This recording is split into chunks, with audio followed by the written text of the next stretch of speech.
Good morning po mga kaibigan, mga kapatid, Doming po. Mag-share po ko sa inyo ng kaalaman tungkol po sa Shilane. Ipagpapatuloy na po natin ang pag-overall natin sa Shilane. Tara po, puntahan na natin.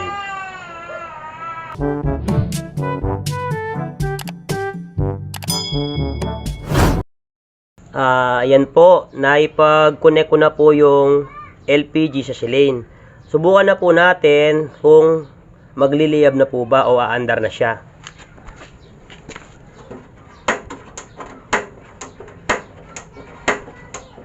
Wala. Tingnan ko po kung merong lumalabas na LPG sa kanyang pipe o sa kanyang hose at sa kanyang tubo.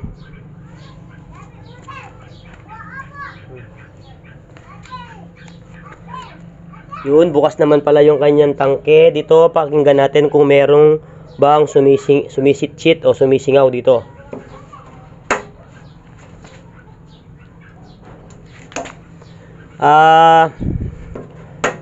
Wala akong naririnig na salitsit o ugong o yung ingay na galing tangke. Aalamin natin kung saan galing o kung saan nanggagaling ang walang lumalabas na LPG. Buksan natin. Ito, bukas naman yung kanyang pihitan. Yan. Ito yung nagpapatunay na may karga naman. Pero bakit walang lumalabas na karga o laman? Baybayin natin itong hose papunta dito. Tingnan natin kung saan galing ang hindi niya labas ng karga o ng LPG sa Shilane.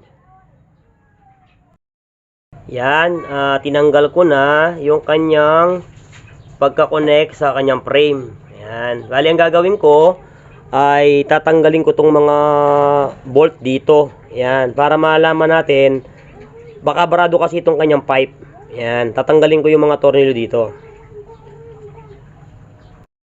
Ito, bubukasan na natin yung kanyang pipe. Ito, yung kanyang tubo. Kanina, linubagan ko na ito kaya hindi na ako mahirapan ngayon. Bali, ang ginawa ko dito ay pinukpok ko siya ng martilyo para lumuwag yung kanyang tornilyo. Yung hindi nakuha sa pukpok ng martilyo, inipit ko ng vice grip. Kaya ko sila natanggal. Kaya magaan na lang silang tanggalin ngayon.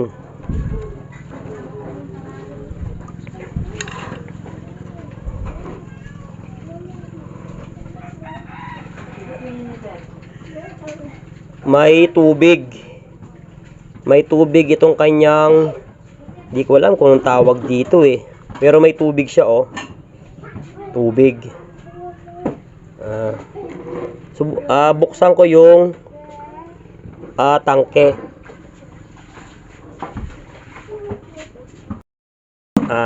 Yan, pabubuksan natin kung merong lalabas ditong LPG.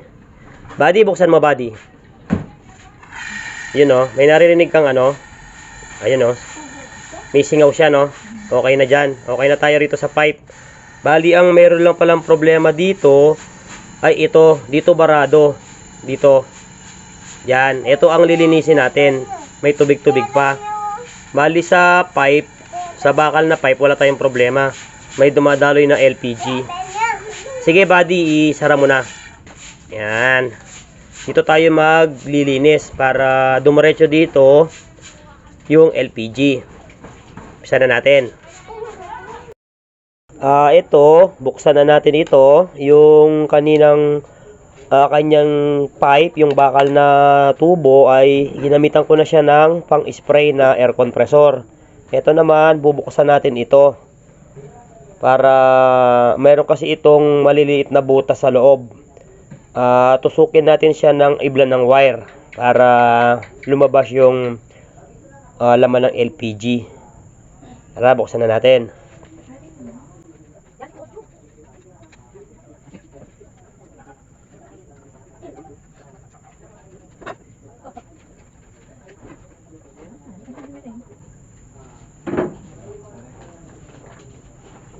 marumi siya. Iyan o. Linisin natin, may kalawang, may putik. Iyan o. Burak. Iyan o. Linisin natin siya.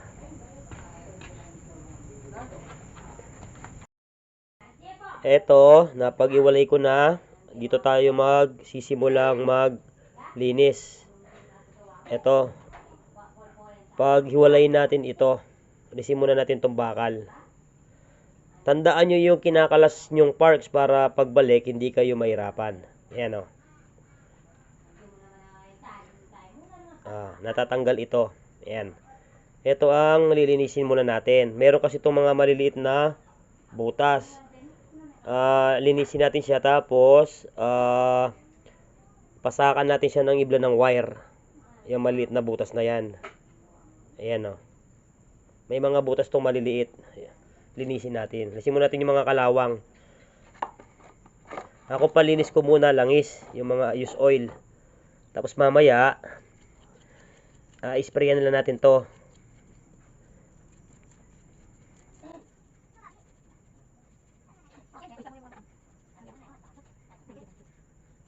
Kung mga akong diesel, buddy. Diesel. Mix conditioner mo.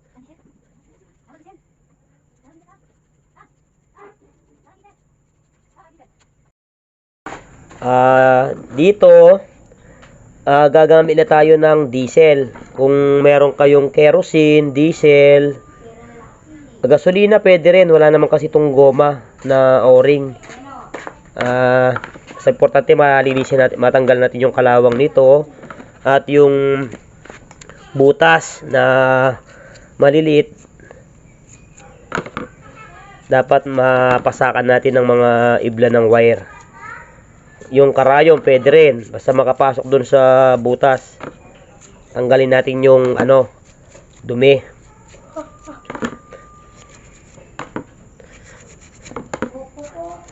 Shoutout natin yung may-ari, si Consiala Tina ng Barangay Takasan, dyan sa may Makabebe.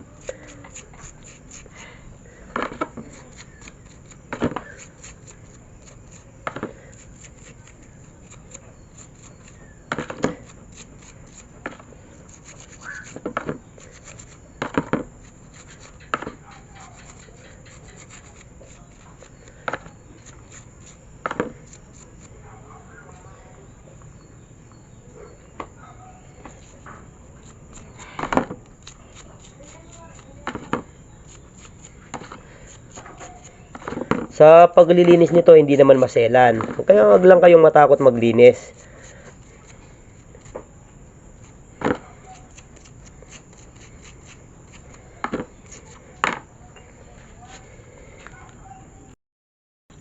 Sabi ko na yan, kumain. Tapos dito, itusukin natin ito kanyang may spring. Yan. Dapat po yan nagbabounce. Pagka hindi yan nagbabounce, kailangan linisin nyo, dapat mag-bounce siya. Ayan o.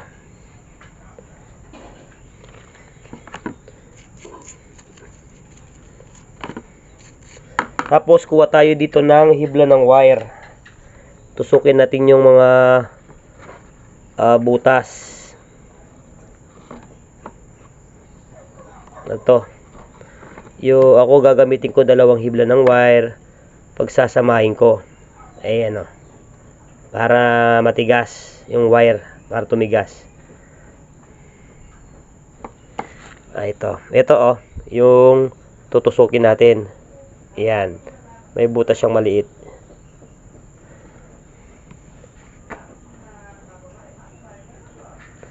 Ang barado ayaw pumasok ng wire.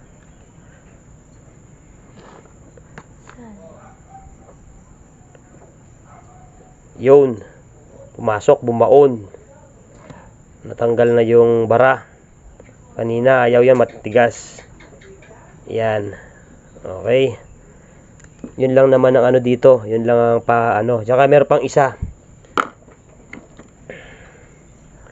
hindi ito. Ano ba yung isa? Yan, ito. Tanggalin natin ito. sa pagkakatornilyo. Meron pa ritong isang butas na maliit para dali.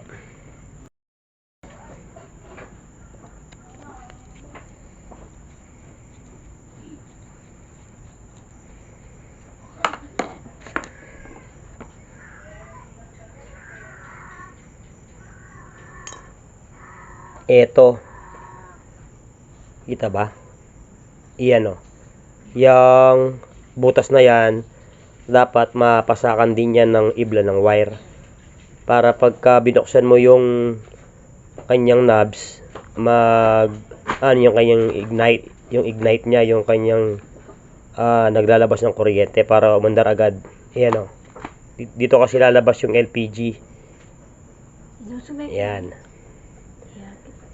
Pasakan natin siya ng ibla ng wire.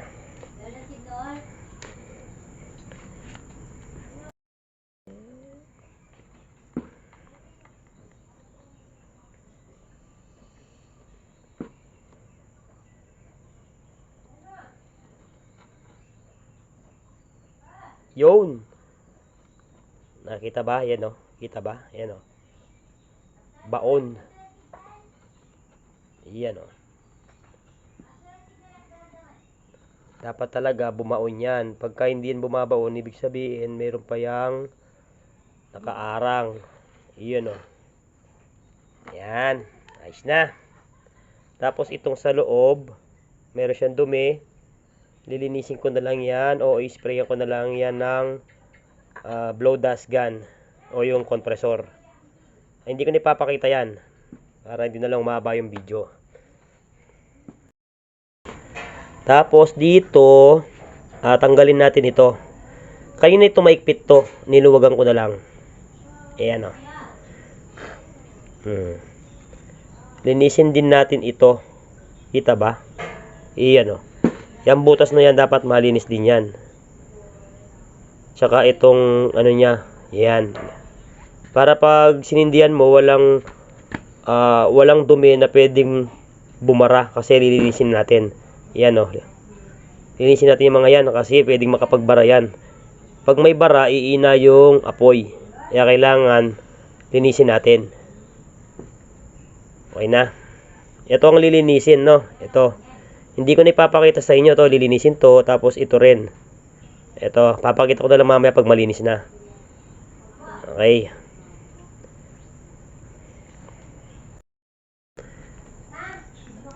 Ito na, nalinis ko na yung mga butas. Hindi ko kasi alam kung anong pangalan nito eh. Basta ito oh, makikita to sa Shilane.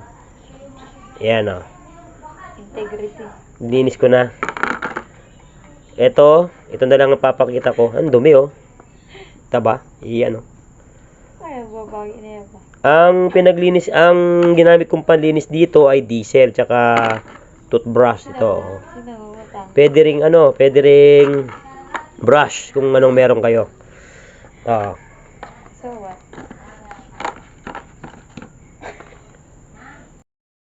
Ito, lilinisin natin itong parts na ito. Basta tandaan nyo lang yung mga tinatanggal nyo kung saan yan nakalagay.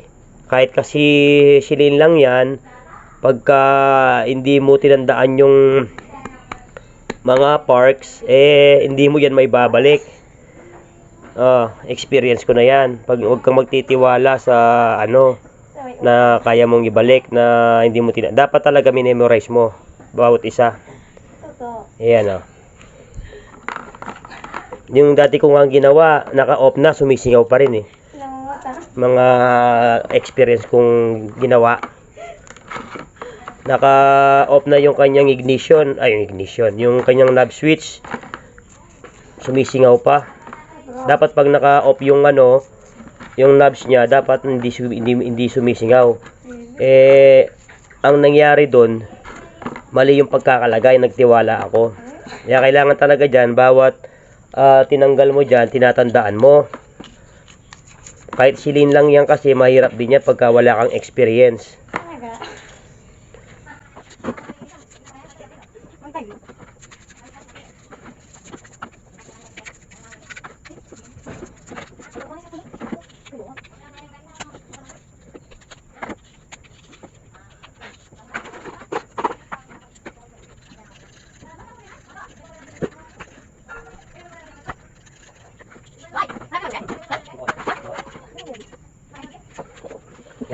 na yan.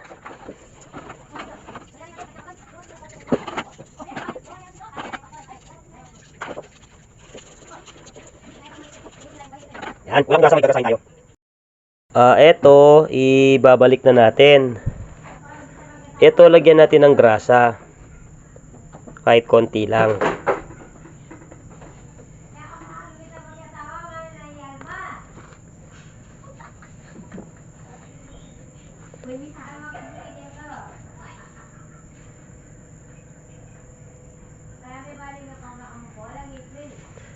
Ito, yan.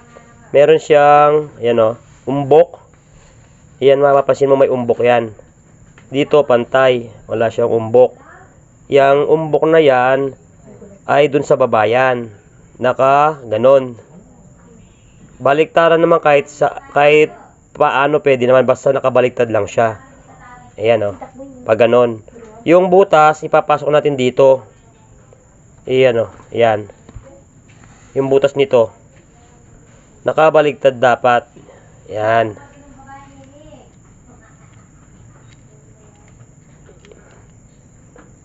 Yan. Ganyan dapat ang paglalagay. Idiin natin. Yan o. Yan o. Yan.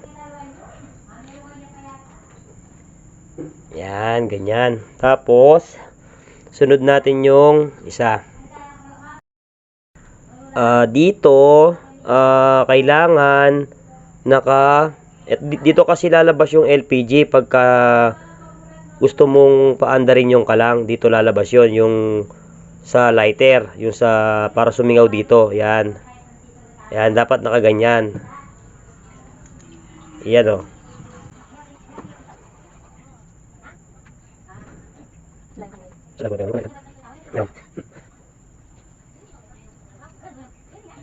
Yan. Sa isa pa, yung isa.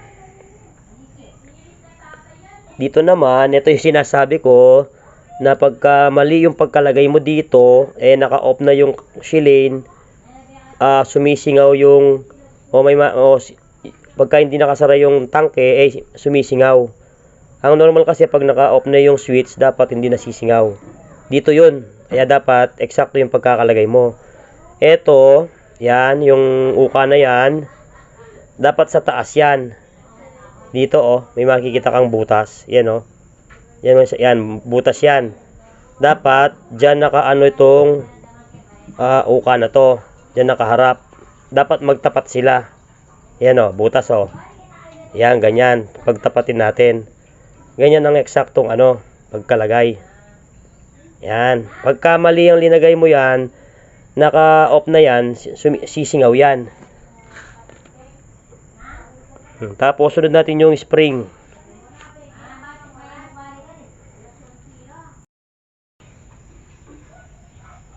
Dito po tingnan nyo po ito. Meron po siyang makinis, meron po siyang makintab o makintab, meron po siyang hindi makintab. Ayan. Yung makintab po nakaarap po sa inyo. Yung makintab. Tapos, ipapasok nyo po dito. Ayan, ganyan. Ayan. Ulitin ko po Ayan Ayan. Ipapasok nyo po. Yung makita po nakakaarap po sa inyo, no? Tapos, excuse me po. I-twist po natin siyang pababa. Ayan. Ayan. Nakatwist po siya pababa. Ang purpose po natin, kaya natin siya tinwist na pababa, ay para tumama po dito.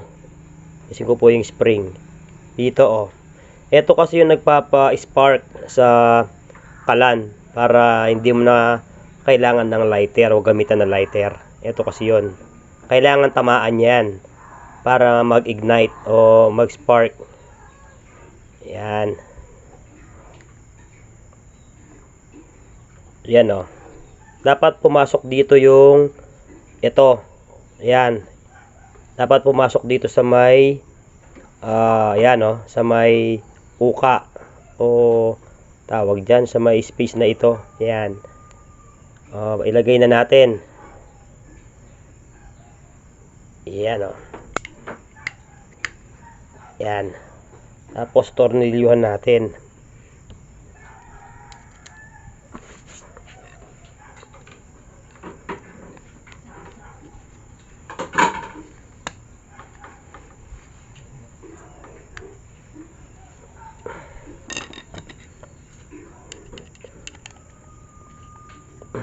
Yan. Bago pa natin ilagay yung isa pang tornilyo dito, yan, wala pa yung isa. Subukan muna natin. Dapat ito ay mag-spark. Yan. Bago ko ilagay yung isa pang tornilyo. Tingnan natin kung mag-spark siya. Ayun. Dapat ganyan. Pagka hindi nag-spark o wala kang narinig na tunog, ibig sabihin may mali. Ulitin mo yung paggawa. Dapat ganyan, may tunog, may spark. Ayun o. Ayan. Okay na. Ibalik na natin doon sa kanyang frame, sa kanyang case. Tapos, ito rin ay lilinisin natin. Dito kasi lumalabas yung pumupunta sa burner. Kailangan ito malinisin din. Maalis yung harang o yung dumi. Yan, para pagka malakas yung buga ng burner. Para hindi umina ang buga. Yan. Kung meron kang karayom dito, tusukin mo lang ito ng karayom. O kaya ibla ng wire. Yan.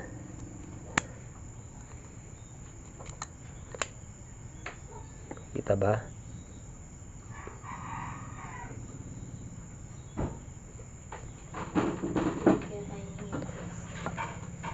Ito, gagawa tayo ng pantusok doon sa daan ng LPG. Yung papunta burner. Ayun, ibla ng wire. Kapatagal natin yung doon, nakaarang.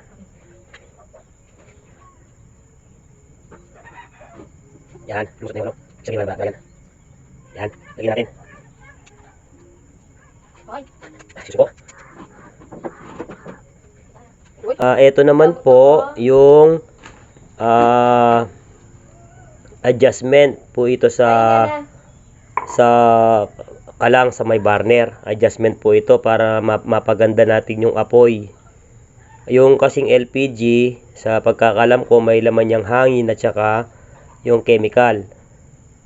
Kaya ito, pag malakas yung hangin sa burner, ito ang pipiitin mo para gumanda yung apoy, para mabawasan yung hangin. Ito yon. Okay na, balik na natin. Dito, ilalagay natin yung goma para hindi sumingaw o lumabas yung LPG dito, para hindi magkasingaw. Lagay natin yung dalawang goma. Ayan o.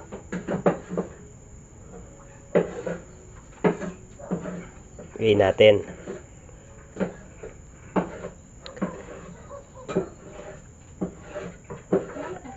Yan. Tapos, itong kanyang tube. Itong kanyang pipe.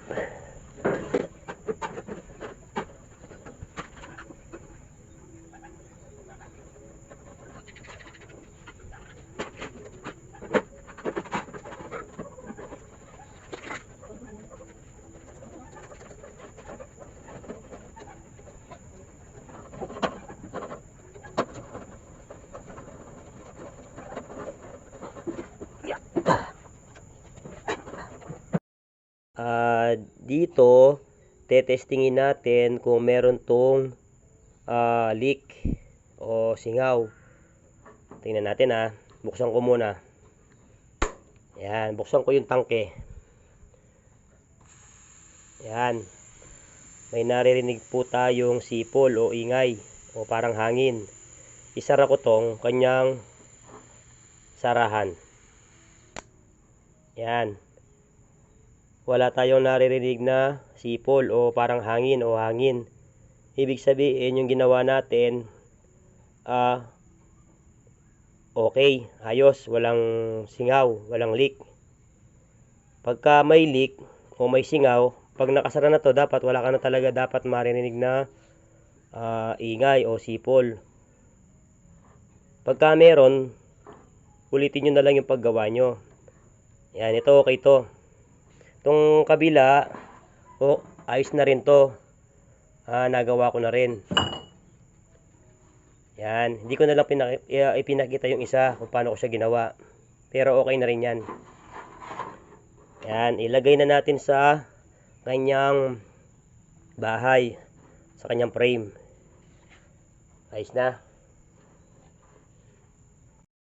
Dito, susubukan na natin yung ating ginawang paglilinis. Yan, binuksan ko na yung tangke. Pihitin natin. Yun. Yan yung sinasabi ko na yung kanina, yung controller, yung para sa hangin. Pagka ganyan, ibig sabihin yan, mag-a-adjust tayo. Ayan o. A-adjust ko sa baba. Gagandahin natin yung kanyang andar. Meron dito sa baba. Ayan o, ito kamay ko o. A-adjust natin. Iyon o. Biglang lumakas. Kaso pangit lang yung kanyang ilinalabas na apoy. Ayun, dito. Kontrolin natin dito sa kanyang controller. Yung pinakamagandang apoy, doon natin hihinto. Ayun o, lakas ng angin o.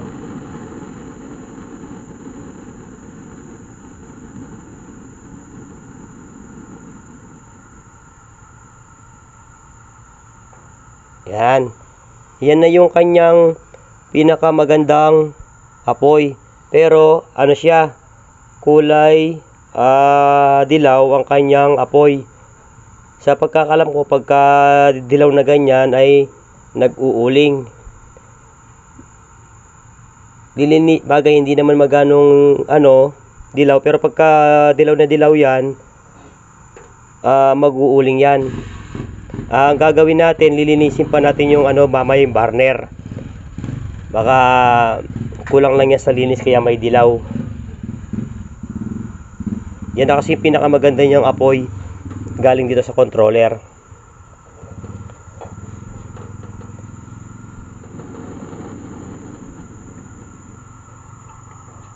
Hanap pa tayo. Yan yung nag-uuling. Yan, grabe yan.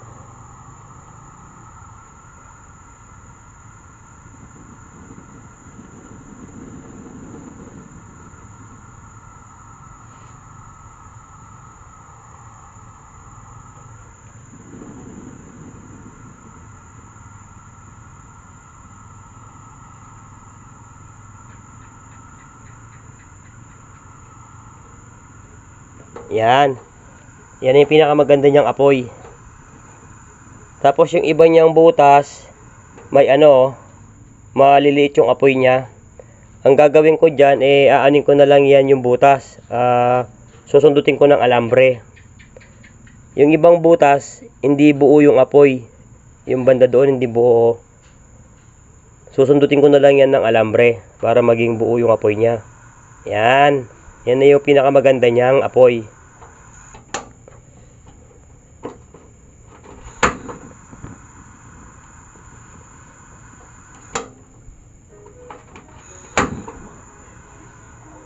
Yan, yun o. Dito o, yung apoy niya hindi buo. Susundutin ko yan. Yan, okay na. Ganon din ang gawin ko sa kabila niyan. Hindi ko na lang ipapakita. Ayos na. At ganon nga po akong gumawa ng shoe lane. Kung nagustuhan nyo po yung ginawa ko pong videos, huwag nyo pong kalimutan na mag-subscribe po sa aking YouTube channel, mag-like po at mag-share na rin. Salamat po sa panonood.